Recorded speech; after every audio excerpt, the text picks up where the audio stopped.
noches. La opinión y el debate han vuelto al Canal Capital, el canal de todos los ciudadanos, de todos ustedes. Esta noche tenemos como invitado central en Opina Bogotá al secretario de Salud, Luis Gonzalo Morales. Estos 3 días nos hemos dedicado a analizar, a discutir, a ver las ventajas, las críticas, todas las voces, todas las opiniones sobre lo que es el nuevo modelo de salud que funciona en la ciudad. Secretario Morales, bienvenido a Opina Bogotá del Canal Capital. Buenas noches, Yesido. Un saludo a todos los televidentes de Canal Capital. Bueno, secretario, muchas preguntas, muchas dudas para esta noche sobre la reforma que usted viene liderando, que le aprobó el Consejo el año pasado, y a esta hora en redes sociales con el hashtag Opina Bogotá, varias personas ya nos están dejando sus opiniones, sus comentarios, y vamos a esta hora a Twitter a ver qué está diciendo la gente. Entonces, secretario, ahí tenemos David Castellanos, hashtag Opina Bogotá. Las subredes en salud generan barreras, pues es un completo paseo de la muerte al cerrar servicios de salud de los hospitales. Bueno, empezaron los tuiteros, como dirían popularmente, con los taches arriba.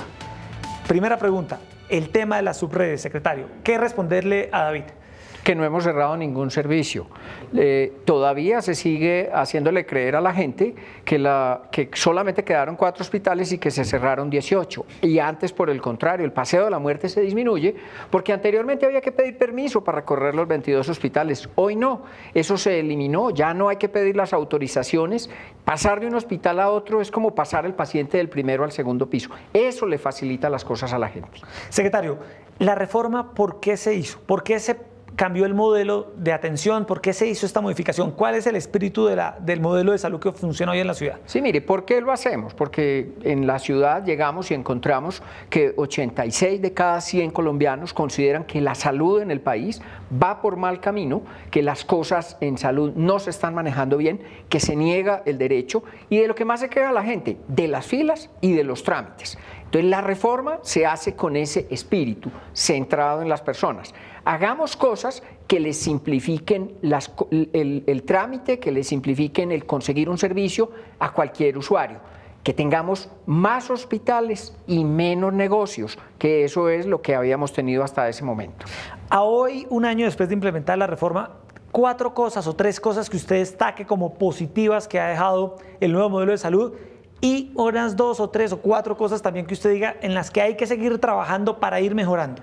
A ver, hay cosas fundamentales, como por ejemplo abrir los centros de atención prioritaria. Esa es una apuesta por la atención primaria, por fortalecer el primer nivel para que la gente tenga servicios resolutivos cerca de donde vive, sacar los especialistas de los hospitales y llevarlos a las comunidades. Eso para nosotros es lo principal. Ya tenemos 10 centros prioritarios de atención prioritaria abiertos, vamos a abrir 10 más y esperamos tener 40 al finalizar el gobierno. Estos centros de atención prioritaria pues tienen una ventaja, es que la gente ya tiene una opción a dónde consultar, y eso nos ha permitido, segundo aspecto, descongestionar las urgencias. Igual, el hecho de poder actuar en red, yo puedo tener un hospital congestionado y otros descongestionados, entonces trasladamos pacientes. Trasladar pacientes es algo que ha permitido igualmente descongestionar el hacinamiento que teníamos en las urgencias. Y tercer aspecto, que me pedías 4, el tercer aspecto es que eliminamos las autorizaciones para laboratorio y rayos X en Capital Salud. Ya la gente no tiene que ir a pedir eso, y eso redujo las filas de Capital Salud en un 40, un 50%, que esperamos sigan reduciéndose. Y tercero, el hecho de Cuarto, el hecho de poder integrar las 4 redes en los 22 hospitales en 4 subredes, tener una sola central de logística para las compras, eso permite reducir el gasto administrativo, eso nos permitió ahorrar cerca de 62.000 millones de pesos el año pasado, pero lo más importante, acabar con todos esos negocios individuales que tenían, detrás de lo cual muy seguramente había corrupción. Y las cosas que hay que mejorar, que usted diga, bueno, llevamos un año, esto va andando y quizá creo que tenemos que ajustar en esto o seguir puliendo esto. No, hay cosas que tenemos que mejorar. como por ejemplo hay que trabajar más con el personal de los hospitales, ha habido resistencia, tenemos que trabajar más con ellos, tenemos igualmente que acelerar los procesos de integración en los sistemas de información, porque si los sistemas de información no están integrados, pues no vamos a poder tener un respaldo para atender oportunamente a la gente. Tenemos que trabajar en unificar el call center. Lo que tenemos ahora es muy difícil conseguir una cita por teléfono, eso no está funcionando, en eso tenemos que trabajar más rápidamente para poder lograr que la gente acceda fácilmente a los servicios. Igualmente tenemos que seguir trabajando con Capital para que las autorizaciones, para que las entregas de medicamentos se hagan en el mismo lugar donde son atendidas las personas. Y finalmente hay que reducir las filas, que se nos están formando, en eso estamos trabajando, pero son aspectos en los cuales hay que trabajar. Esta es una reforma muy ambiciosa, tiene muchas cosas. Nunca antes se había hecho en la ciudad una reforma tan grande con tantos aspectos y a pesar de todo nosotros nos sentimos muy satisfechos por lo que hemos hecho hasta ahora. Bueno, secretario, lo invito porque también en Opina Bogotá salimos a las calles a preguntarle, a tomarle el pulso a la ciudadanía. Vamos a ver qué nos dicen a esta hora los ciudadanos que entrevistamos para esta entrevista con el secretario de Salud. Hola, mi pregunta es si con el nuevo plan de seguridad social en salud habrá más requerimiento de especialistas. Bueno, una pregunta de un colega suyo. Sí, nosotros sin duda tenemos en este momento necesidad de más especialistas. Otro de los aspectos que le puedo mencionar y que es importante en la reforma es el de formar unidades especializadas, tener centros especializados, como el que estamos acabando de terminar en el hospital El Tintal, y ahí vamos a necesitar más especialistas para que estén en los centros especializados, pero igualmente necesitamos especialistas que estén dispuestos a ir a hacer consulta a los barrios, porque es que eso no sucedía antes. Nosotros teníamos aquí CAMIS, UVAS, UPAs, pero allá no iban los especialistas. Los especialistas estaban concentrados en 5 o 6 grandes hospitales donde tenía que ir la gente, ahora hay que sacarlos. Afortunadamente hemos contado con la mayoría de ellos, pero vamos a necesitar más gente para poder seguir ampliando este modelo. Secretario, usted mismo lo ha dicho, está liderando una reforma que es ambiciosa. El Gobierno Nacional, el ministro de Salud, Alejandro Gaviria, lo ha respaldado, ha dicho que este modelo es ejemplar para todo el país. Decanos de facultades de medicina también le han manifestado su apoyo. ¿Usted a qué atribuye que el Polo Democrático se oponga sistemáticamente a esta reforma?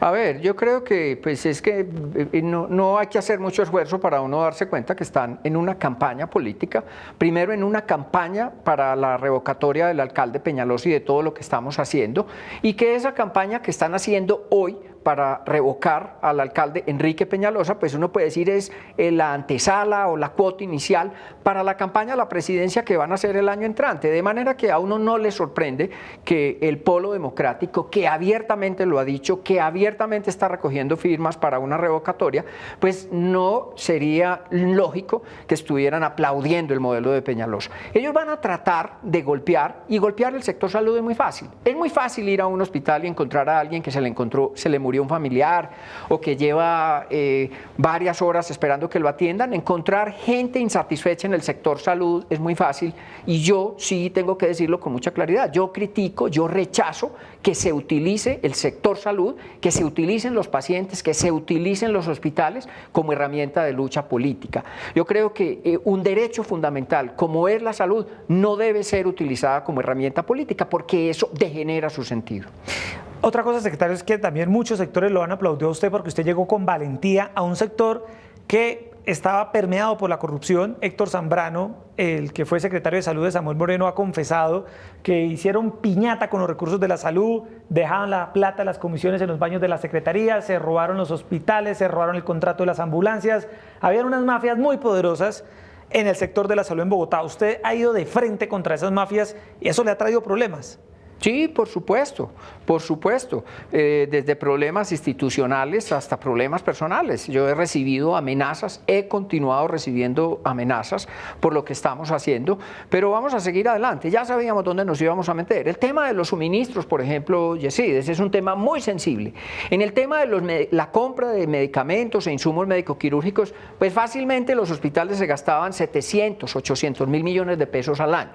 Y ahí lo que hemos descubierto es las mafias, cómo actuaba esto, cómo por ejemplo encontramos en muchos de los hospitales que se hacían pedidos se hacían pedidos, pedidos que luego nadie sabía quién los pidió, luego nadie sabía quién recibió los pedidos, luego nadie sabía qué se hizo lo que pidieron, y ahí tenemos cuentas en disputa con proveedores de cerca de 70.000 millones de pesos. Mire, 70.000 millones de pesos en pedidos que hacían. Por eso no me extraña la presión que estén haciendo ahora, diciendo que faltan suministros, porque eso se acabó. Ese negocito de pedir y luego desaparecer los suministros, eso se acabó, eso no va a continuar, eso no lo vamos a tolerar, esa no es la manera de entregar los suministros en un hospital, y por eso la presión que estamos recibiendo ahora. Ahora se han multiplicado las denuncias, curiosamente, se han multiplicado las denuncias de que faltan insumos en X o Y parte. Todos los días sale una denuncia anónima, faltan insumos,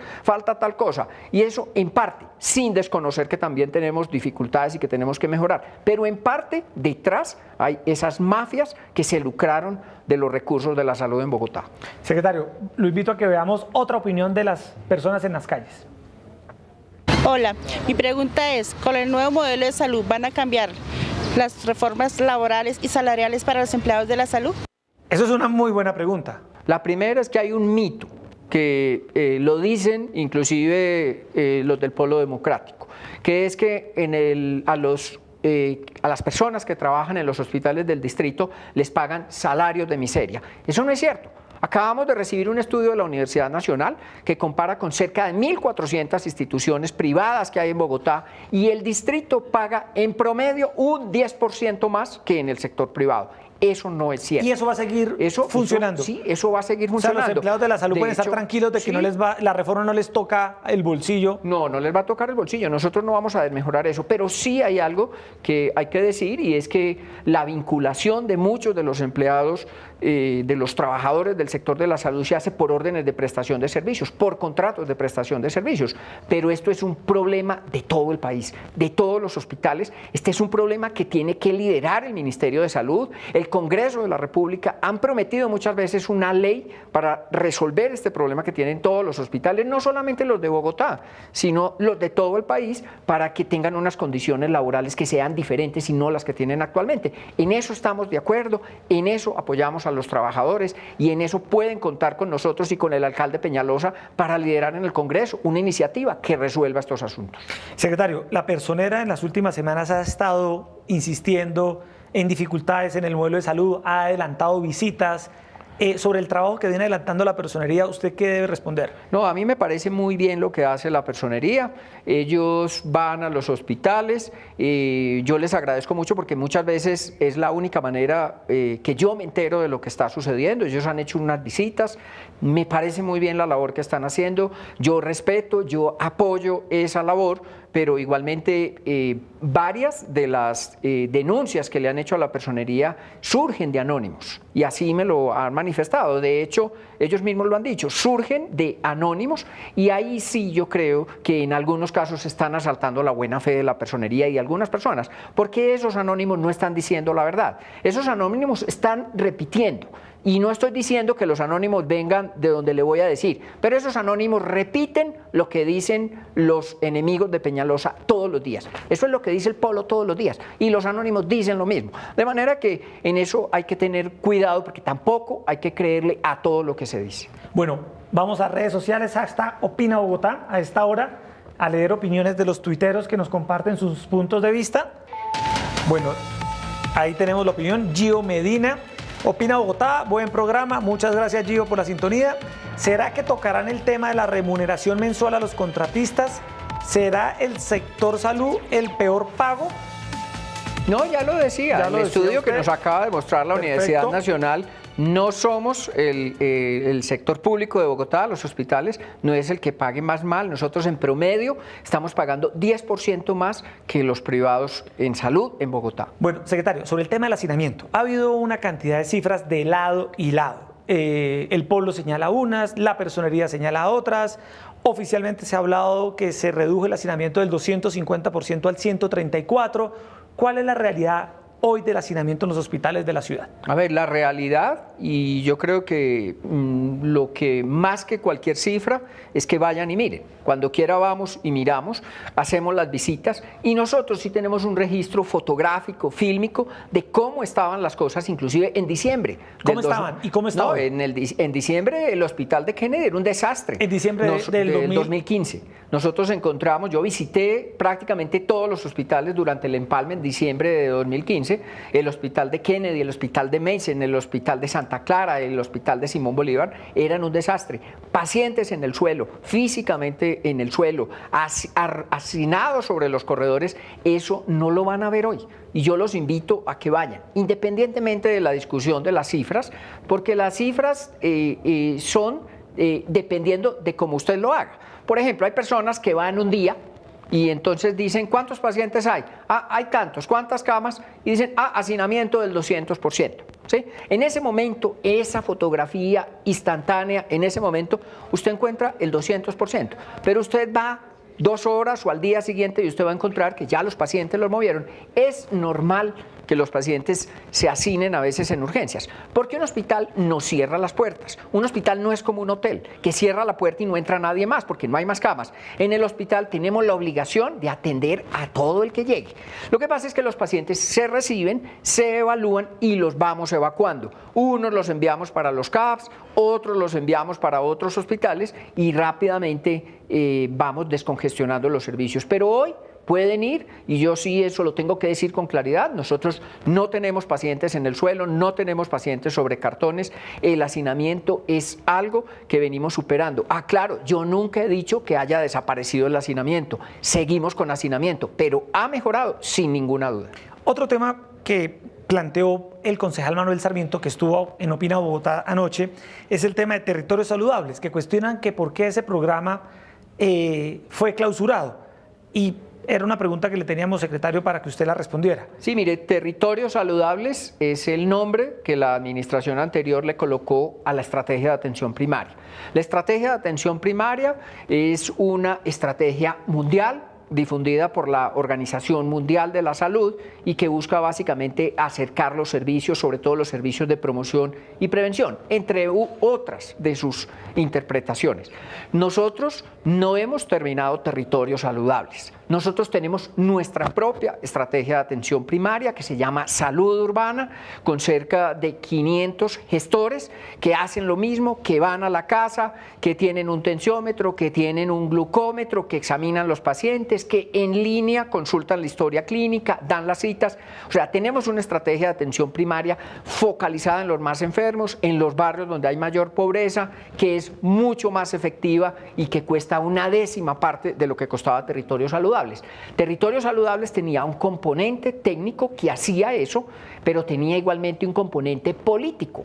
¿Qué hacían en lo político? El componente político es un componente que está fundamentado en algunas de las ideas de la medicina social, que es muy de la izquierda, que habla de la movilización y del empoderamiento social.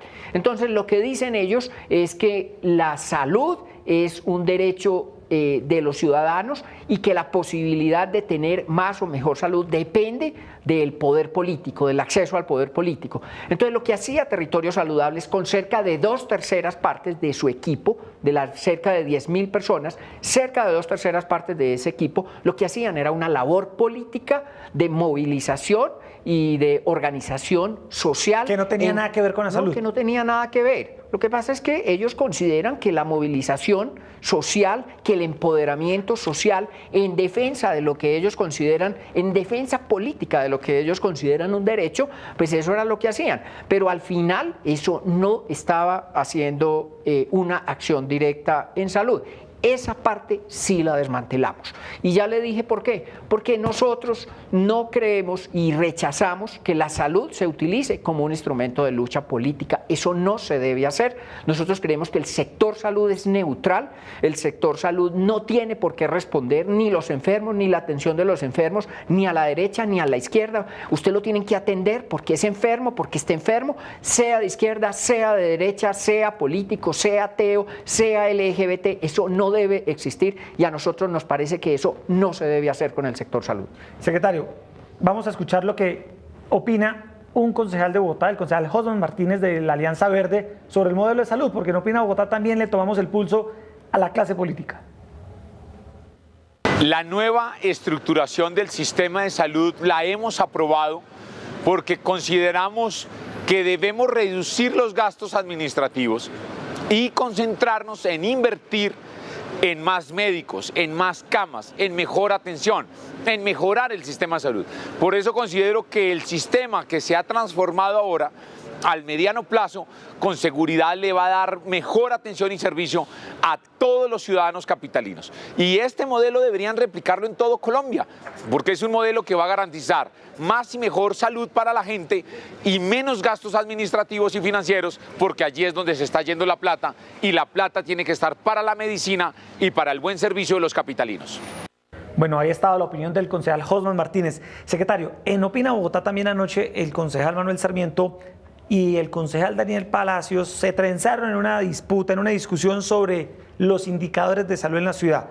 Mientras que el concejal Manuel Sarmiento señala que ha habido un aumento según la interpretación de las tasas, el concejal Daniel Palacios recordó que por número de casos en Bogotá se han reducido asuntos vitales como la mortalidad infantil, entre otros. ¿Cuál es la respuesta de la administración sobre eso? Mire, yo creo que esa discusión con el concejal Sarmiento no vale la pena. Él habla de tasas, nosotros hablamos de casos, nosotros hablamos de pacientes de carne y hueso, que es finalmente lo que nos debe importar, que son los que tenemos que atender, y en los casos tenemos una disminución de los casos. En ese caso, ¿por casos cómo estamos? Por casos bajamos, mortalidad infantil menores de 1 año, mortalidad infantil menores de 5 años, mortalidad materna. En todo eso hubo una disminución en los casos y en algunos de ellos igualmente también en las tasas. Las tasas sirven para comparar, las tasas sirven para que nos comparemos con Medellín, para que nos comparemos de pronto con otros países de la región, pero finalmente lo importante es atender los casos, no recurrir a la fría estadística. Él mismo lo dice, que es que no podemos caer en mostrar ese desprecio por los pacientes cuando hablamos de tasas. Él lo ha dicho en otras oportunidades, el concejal Sarmiento. Yo lo que le digo es precisamente lo mismo. Sí, no entremos en una discusión de tasas o casos, que finalmente lo que importa son los pacientes. Bueno, se ha conocido, secretario, en las últimas horas el caso de una mujer, me la reportan aquí en redes sociales, una mujer embarazada que murió por falta de medicamentos. Es la noticia que se ha conocido y que también ha puesto sobre la opinión pública la propia Personería de Bogotá. En este caso en particular, ¿qué fue lo que ocurrió? A ver, este caso en particular, lo primero es decirles que toda muerte materna, por ley, estamos obligados a investigarla.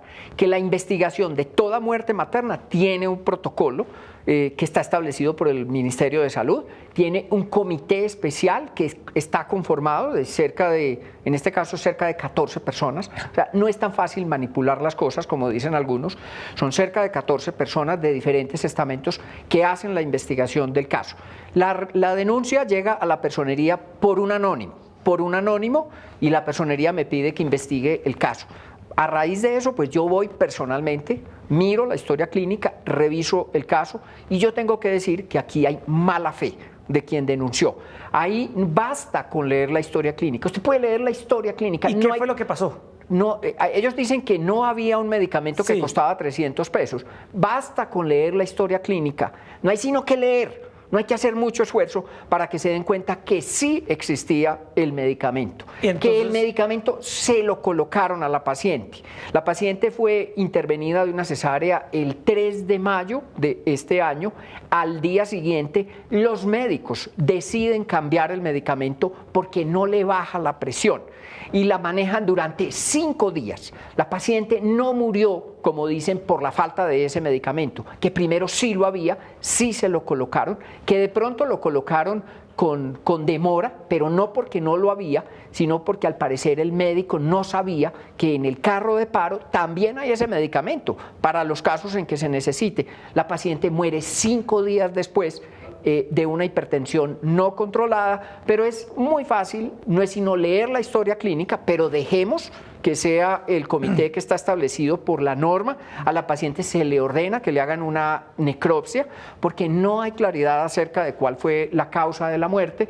Esa necropsia, los resultados nos los entregan el 20 de este mes y por lo tanto yo no me voy a apresurar a hacer juicios aquí, a señalar a nadie, ni de negligencia, ni de nada, porque yo creo que hay que respetar el debido proceso. Primero hay que hacer la investigación, como establece la norma, como debe ser, hay que luego escuchar a las personas que intervinieron y ahí sí hagamos un juicio, pero no condenemos públicamente a la gente antes de que las cosas se sepa con certeza qué fue lo que sucedió. Bueno, muy bien, secretario. Vamos a las redes sociales a esta hora, transmitimos por Facebook Live, estamos por la señal abierta del canal Capital. Vamos a ver una opinión que nos deja una tuitera a esta hora. Eliana Abril, hashtag Opina Bogotá, no es satanizar un modelo de servicio, es ver la realidad de la mala planificación. ¿O qué dicen de la falta de insumos? Ahí tiene otro tema gordo de la reforma. Claro. La falta de insumos. ¿Es verdad que ha habido falta de insumos? A ver, más que falta de insumos, porque nosotros tenemos contratos con todos los proveedores, tenemos cubiertos lo que son todos los suministros que se necesitan, tenemos igualmente establecidos con ellos las entregas de emergencia. Lo que hemos evidenciado es que en el cambio de modelo, la gente estaba acostumbrada a que tenía en su lugar, en la sala de cirugía, en este caso en la sala de partos, todo el mundo tenía un pequeño almacén en su lugar y todo el mundo pedía, lo que le estoy diciendo, todos pedían y ahí estamos por pagar cuentas por el orden de 60.000 millones de pesos de lo que pedían y que luego no se sabía quién lo pidió, cuánto llegó, quién lo recibió, todo el mundo tenía, entonces era muy fácil. Ahora la gente, pues establecimos un procedimiento donde sin duda podemos mejorar mucho más. Ahora, ya no es en el hospital, es que el hospital ya no existe como institución administrativa, ya tenemos es una red. O sea, si se necesita un suministro en el hospital, por ejemplo, el Tunal, y ese suministro lo tiene el hospital de Medicen, pues se pide donde esté. Ya es una respuesta en red y yo creo que lo que ha habido más es una falta de comunicación, una falta de hacer pedagogía nosotros en cómo funciona el nuevo modelo, en cómo se manejan los suministros, pero lo que sí le puedo decir es que aquí no hay un problema ni de proveedores, ni de pago a proveedores, que era lo que sucedía en el pasado. Secretario, se nos empieza a acabar el tiempo. Quiero tocarle dos temas principales que son muy importantes. Uno, la infraestructura hospitalaria en Bogotá.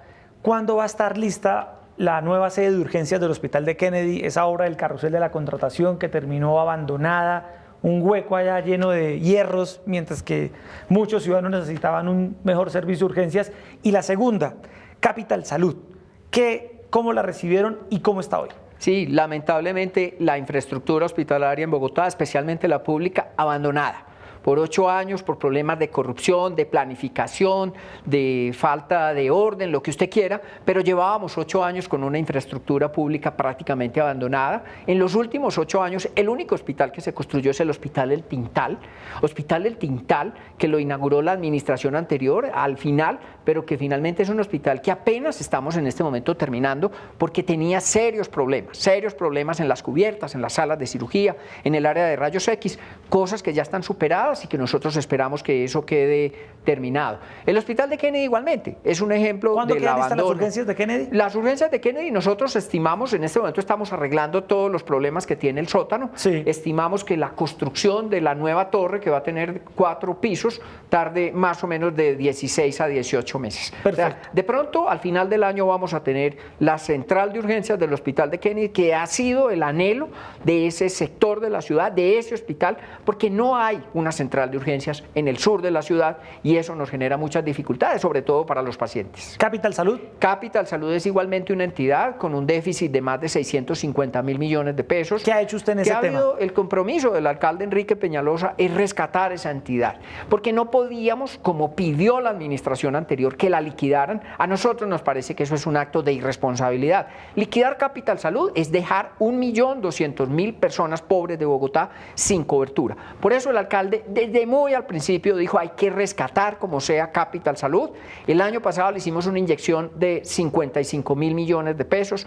Este año vamos a hacer una inversión de una cifra similar para irnos poniendo al día con los proveedores, para tener una entidad sana, organizada, que de verdad sea modelo para el aseguramiento de las personas pobres en Bogotá. Secretario, antes de irnos, hicimos en Opina Bogotá durante estos 3 días, pusimos a disposición de ustedes una urna virtual, la urna virtual de Opina Bogotá, donde le preguntamos a la gente algo muy sencillo, y fue si estaba de acuerdo o no con el modelo de redes integradas de hospitales de Bogotá, y le preguntábamos si consideraba que eso era un ejemplo para el resto del país, como lo ha dicho el Gobierno Nacional.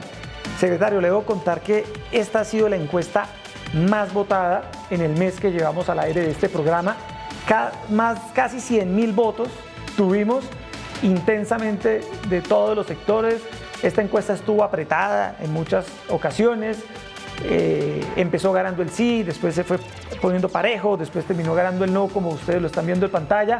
Un comentario sobre estos resultados. Las redes integradas probablemente la gente no lo entiende y yo les doy la razón a la gente. La gente lo que entiende, la gente no entiende de redes integradas, la gente no entiende de EPS, ni de IPS, ni de todos esos cuentos. La gente lo único que entiende es que lo atiendan bien y rápido. Y en ese sentido, yo creo que Bogotá carga con ese desprestigio, con esa falta de legitimidad que tiene el sistema de salud en Colombia, donde, vuelvo y le repito, 86 de cada 100 colombianos consideran que el sector salud está mal manejado y va por mal camino. Eso es el reto que tenemos nosotros. Esa es la obligación que tenemos nosotros de luchar contra esa imagen que tiene y hacer lo mejor que se pueda. Pero me siento muy honrado por esa votación y me parece muy bien que los bogotanos se hayan preocupado por este tema. Bueno, pues muy bien, ahí está, secretario Morales, gracias por estar con nosotros esta noche en Opina Bogotá. Gracias, Jessy, de nuevo igualmente a los tuiteros, a todos los que participaron, un saludo y muchas gracias para que sigamos trabajando por este sector. Bueno, y a todos ustedes muchas gracias por estar con Opina Bogotá estos 3 días de intenso debate sobre el tema de la salud, y les anticipo el tema de la otra semana para que se vayan preparando. El Metro de Bogotá, esta obra que viene en discusión desde hace 60 años, vamos a analizarla en detalle, como siempre en Opina Bogotá, con todas las voces, todas las opiniones, en este espacio que ha abierto el Canal Capital para ustedes. Muy buenas noches.